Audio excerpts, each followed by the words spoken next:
Côte d'Ivoire, coup d'État, disparition de Ouattara. Il ne s'agit pas d'une simple brise politique.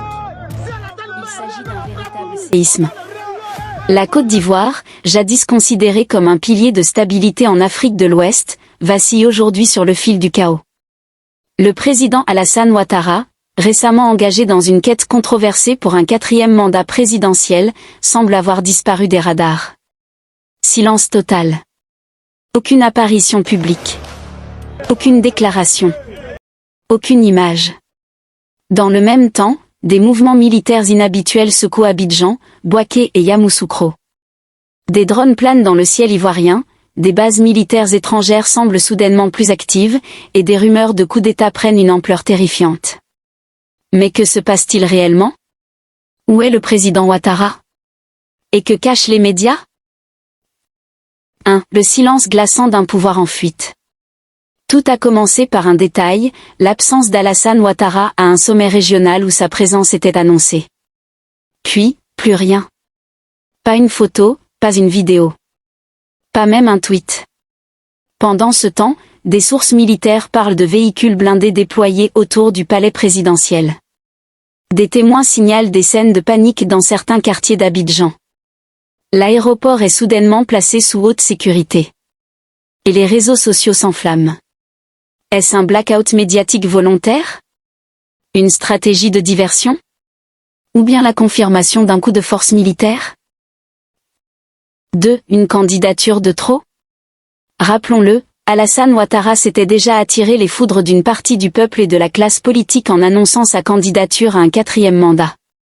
Une décision perçue par beaucoup comme une provocation, une insulte à la Constitution, et une dérive autoritaire. Des manifestations avaient éclaté, durement réprimées.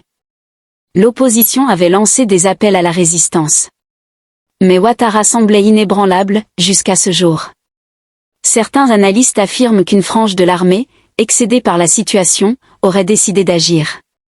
D'autres parlent d'une coalition silencieuse de militaires, d'anciens alliés politiques et de puissances étrangères.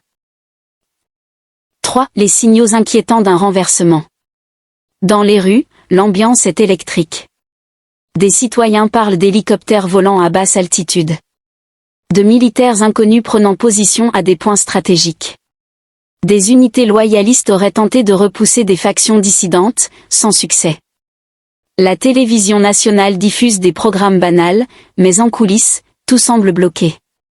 Aucun communiqué présidentiel. Aucun ministre visible. Un silence qui parle. Et qui fait peur.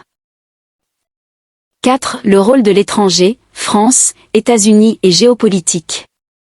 Au cœur de cette tempête, les regards se tournent vers les puissances étrangères. Les États-Unis ont une base opérationnelle en Afrique de l'Ouest. Des drones américains auraient survolé Abidjan selon certains témoignages. Officiellement, il s'agirait d'un simple exercice. Mais dans ce climat tendu, rien ne semble anodin. La France, alliée historique de la Côte d'Ivoire, est étrangement silencieuse. Paris, habituellement prompte à réagir lors de crises africaines, n'a pas encore pris position. Pourquoi? Est-ce un repositionnement stratégique? Une perte d'influence? Ou une participation tacite à un scénario post-Ouattara? 5. Un peuple en colère, prêt à tout. Mais au-delà des enjeux géopolitiques, c'est surtout la voix du peuple ivoirien qui gronde. Fatigués de la corruption, de l'injustice, et des présidences à rallonge, de nombreux jeunes se disent prêts à prendre leur destin en main. Des vidéos de rassemblements spontanés dans plusieurs villes témoignent d'une effervescence révolutionnaire. Les slogans sont clairs. Plus jamais ça. Non au 4e mandat. Le pouvoir au peuple. La rue n'a pas dit son dernier mot. Et dans l'ombre, un nouveau leadership pourrait émerger. 6. Scénario possible, entre chaos et renaissance. Alors, que peut-il se passer dans les heures ou les jours à venir? 3 scénarios se dessinent. Premier scénario, le retour autoritaire. Ouattara réapparaît, reprend les commandes par la force, et impose l'ordre à travers une répression brutale. Mais cela ne ferait qu'attiser la colère populaire et précipiter une guerre civile. Deuxième scénario, La transition militaire. Une junte annonce la destitution du président, promet une période de transition et organise de nouvelles élections. C'est le scénario guinéen, burkinabé ou malien. Mais les dérives sont nombreuses et les transitions parfois sans fin. Troisième scénario, la refondation. Une coalition citoyenne, soutenue par des figures militaires modérées, prend la tête d'un gouvernement de salut public. La société civile est impliquée. Un vrai dialogue national s'ouvre. C'est l'option la plus difficile, mais aussi la plus prometteuse. 7. L'Afrique francophone à la croisée des chemins. Ce qui se joue en Côte d'Ivoire dépasse largement les frontières du pays. De Dakar à Libreville, de Lomé à N'Djamena, les peuples observent. Les militaires guettent. Les présidents vieillissants tremblent. La Côte d'Ivoire peut devenir un symbole. Un tournant. Soit elle sombrera dans la violence et l'instabilité. Soit elle ouvrira la voie à un renouveau démocratique africain, fondé sur le respect, la justice et la souveraineté populaire. Et pour conclure. Alors que la nuit tombe sur Abidjan, les cœurs battent plus vite. L'incertitude est totale. Mais une chose est sûre. L'Afrique est en mutation.